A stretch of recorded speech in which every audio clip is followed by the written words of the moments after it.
All right, thank you very much, members of the fourth estate, for your time, especially the digital content creators and the digital media who are here. Uh, I am deeply concerned about the state of affairs that has happened in this country and the way things are in this country, especially what the event of yesterday. And I have realized that we have for far too long been too lenient to one gentleman at sorry, to one hooligan in this country. So I want to say, and I want to send a very clear message to Raila Odinga. And I want to say that the unpleasant sound that is coming from Raila's mouth as he moves from one Azimio gathering to another, he must know that for us is a thin, tiny F. It is the sound of a lapdog. It cannot stop any government from doing its work. And this government is going to proceed whether Raila likes it or not. And I'll tell Raila Odinga that all governments are phallic in nature. And this government has assumed the phallus or the shape of the phallus and is going to be feeling some pain in the coming days.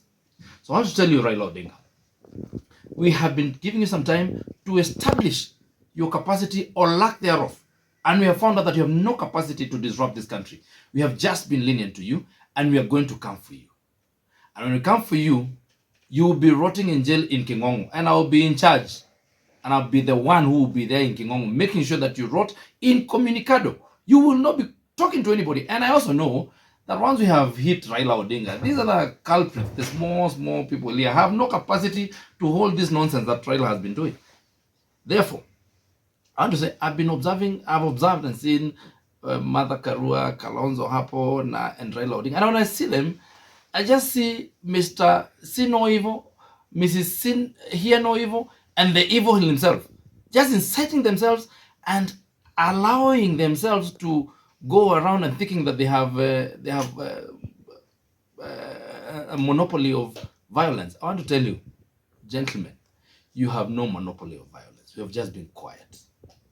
And when we unleash violence on you, you will not be seen around Nairobi or any other city, because when we do it the best way we know.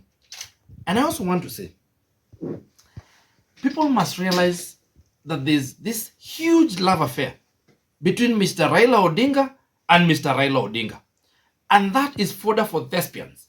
They should think of how to probably create a movie or a play or something, because it has never been seen before. It has never been unprecedented. There has never been such a love affair in the world. Even Shakespeare's was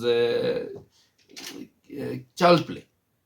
Raila's love affair with Raila Odinga is crazy. He doesn't think of anybody else in this country. He only thinks about himself. And a lot of people are hoodwinked to think that he has the affairs or the interests of this country at heart. He doesn't. And it is time for callers. Time has come to call a spade, and it is time to call his bluff. And now, Mr. Odinga, I tell you this: we are coming to you, and we shall come to Kerarapon. We are coming there. We'll just come to consult a bit. We'll be about 50,000 of us, and we're coming on Monday. We're coming to consult a bit, to hear. We'll be peaceful, just like you've been peaceful with other people in the country. We'll be very peaceful, but we'll come to Kerarapon. Mr. Uhuru, we are coming to Muthaiga. We are coming to Serengeti. Is it Serengeti or Chui Close? We are coming. We'll come on Friday. And for the rest of you, we will not talk about you, because you're just a hole in the air. Can't talk about those other people. They are just a thin hole in the air, and I will not even address them. But for those two, because we know Mr. Odinga and your sponsor, your chief sponsor, Mr. Uhuru, we are coming, and we shall occupy every inch of all your places in Geshaya Farm, in Spectra, in Kerarapon, in Kisumu. We will come, and we want you to feel just a little bit of what peaceful Mandamano feels like. We want to bring it to your doorstep. That's the way you brought it to our doorsteps. We will come. and we're coming this coming week. We have established, we have been waiting to see, we are calculative people. We had been waiting to see how much you can do, and we have established your capacity or lack thereof, and we've realized you have zero capacity. We'll be dealing with you. And finally, to those small boys in town thinking that they can argue with us, we're in government. And this government, like I've told you, all governments are phallic. Msifikiri iko serikali ya kike. Hakuna serikali ya jike. Serikali zote ni za kiume. Na hata hii ni ya kiume, na tutaangaliana na nyinyi. Asanteni sana. Na mheshimiwa, jana tuliona Raila akiwa kwa presa alisema kwa yeye kutokea. So wale wa Kenya ndio wamechoka. What do you tell him? Raila Odinga announced, akasema kutakuwa na maandamano. Na sisi tunajua, unajua nilisema, leo tumeshinda very peaceful day. The day before yesterday was a peaceful day. Only the day that Raila called to be a maandamano day is when there was crisis. Saba, there was crisis. But tarehe 6, there was peace. Tarehe 8, there was peace. And I want to say, by the way, just for the ICC, because I know the ICC community is here also. Now, the case that was brought to you from 2007, you now know the truth. You know who the laws of violence are in this country. The files you have the file against Uhuru Kenyatta, you have the file against Raila Odinga, and you know now who the owners of violence are in this country. You know the people who sponsor violence in this country. And I am asking the International Criminal Justice Court that you now do your work. Otherwise, that nyinyi, you stop making noise all the time and you have no teeth. If you cannot bite and come and pick your clients, your clientele is here in Nairobi.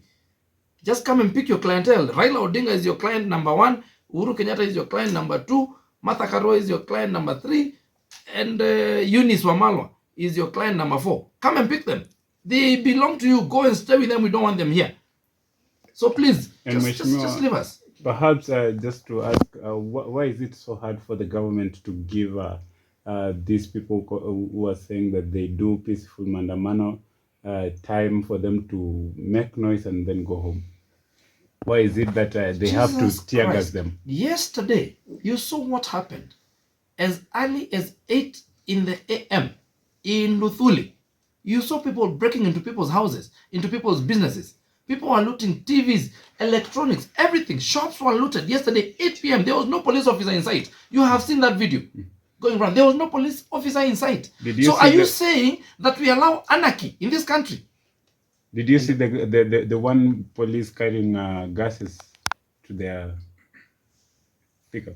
I am yet to see that, but maybe they were repatriating them to safe place because the hooligans are going to come and steal. Mheshimiwa, you said that you are going for Raila on Monday, and also a few minutes ago ametangaza kwamba Wednesday kuna maandamano tena. Ni sawa aandamane Wednesday, lakini kabla ya kuja kuandamana, because we are saying, and we are peaceful people, and we are saying it is okay for him to andamana, but we want to find out whether there is something important that he wants. We probably need to discuss with him, and therefore we will go and have vigil at his place so that we consult. And because I know he's used to these underhand deals za kupatua handshake, we are saying there is no underhand handshake. If there will be a handshake, we'll be there witnessing it. Will be 50,000 of us. We'll be witnessing the hand, so that he tells us what it is that he wants. He tells us what his issues are. Then we deal with them, and then we deliver them to the president. Why has it taken the government so long to? Tunauliza vipi kuhusiana na signature, kwa sababu Azimio wanachukua signature. Unadhani hizo signatures zitasaidia? Ni vizuri ujue kwamba kuna jinsi ambazo zimeelezewa katika katiba za kumtoa rais aliyechaguliwa na watu na rais ambaye sasa amechosha watu. Kuna jinsi mwafaka ambayo imeelezewa katika katiba, na hiyo jinsi ni kwamba mje bungeni,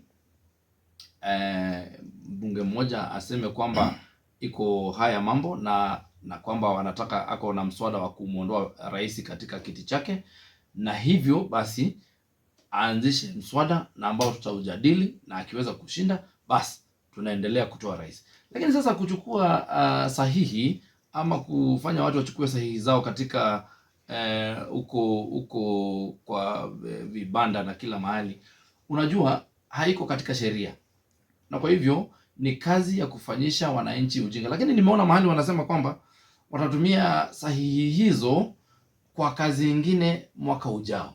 Kwa hivyo kwa kweli sio, hakuna mahali kwamba inasemekana, hakuna sahihi.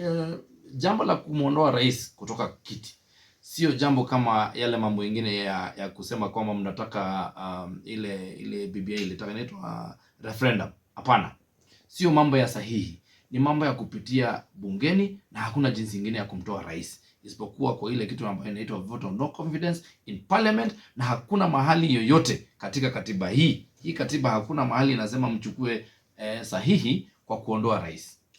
Kwa nini imechukua muda mrefu kumshika kinara upinzani Raila Odinga? Ni kweli, jambo nzuri hilo. Mimi nimesema kwamba mapendekezo yangu kwa rais, na mimi hapa kidogo nina hitilafu na ninahitilafiana na waziri wa mambo ya ndani Profesa Kithure Kindiki. Mimi nadhani amezembea kazini. Mimi nadhani nitamuomba rais achunguze kama kweli yeye anafaa kuwa pale ama amfute kazi, kwa sababu ni kama ameshindwa kazi. Kazi ndogo tu ya kushika huyu mpiga kelele, huyu mtu ya kitendawili, huyu mtu mmoja tu, huyu kumshika tu na kumpeleka jela imemshinda. Mimi naona tu huyu Kindiki ni kama rais amuondoe kazini, anipatie kiti hicho, mimi nitaweza kufanya hiyo kazi. Huyu nitamshika Wednesday. Mimi nipatie hiyo kiti ya interior minister, nitamshika Wednesday. Huyu ni nani huyu? Mtu mmoja hivi, na hata amezeeka, anatembea akilia macho, anatusumbua hapa. We've also seen Raila claiming that the government is hiring snipers to shoot him wakati ako kwa maandamano. The government cannot be, how do you kill an octogenarian? You can't kill such a person. Sasa wewe unachukua hata risasi unachukua kupiga Raila Odinga, hiyo ni mtu ya kupiga risasi? Unapiga risasi watu ambao wanaweza kushinda hapa, wale watu wako na nguvu. Raila ni mtu ya kushika polepole, kama hii kitu tunaita hii dede. Unajua hii dede? Hii dede Raila unamshika tu kama dede, unamweka kingongo, unafungia hapo, analialia hapo siku mbili, watu wanapiga hapa kelele hapo. Basi tunaendelea, na kesho yake tunaenda kuvuna mahindi na tunawapatia mahindi hapa, tunawapatia chakula. Kwa sababu ile kitu inasumbua watu wa maandamano ni chakula hawana, na wajui kupanda, wamekataa. Sasa tuwafanyie kitu gani? Mimi nimetoka Uasin Gishu huko kutafuta watu ambao wanapanda mahindi, nimeona vile wanafanya. Tumetoka huko Gatundu, tumepanga kila kitu, tumeleta mbolea, watu wamepanda mahindi, wanavuna. Sasa hawa kupigana ni njaa tu wako nayo. Tutawapatia chakula, lakini tutawapatia chakula kwa bei kali, kwa sababu hata sisi si punda ya mtu. Tuweze enda kupanda mahindi ama tuwapatie bure. Mheshimiwa, jana tumesikia mmoja wenu akiambiwa mambo ambayo mnayafanya kama government ni vitu kama drama za high school.